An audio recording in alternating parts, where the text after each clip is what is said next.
Hey guys, it's Alicia with WTI. If you've got some painting projects going on, you are gonna wanna make sure you have some of this Scotch painter's tape.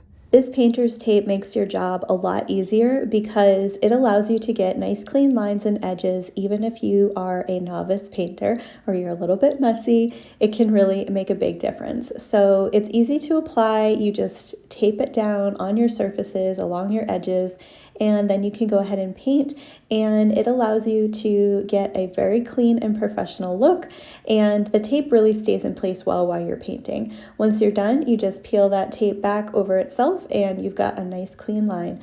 This is a 1.8 inch wide tape, and it really does a good job for a lot of different things. We also used it recently for labeling boxes because it's nice and bright and everything is clear, and if the boxes are reusable, you can just peel that tape off easily.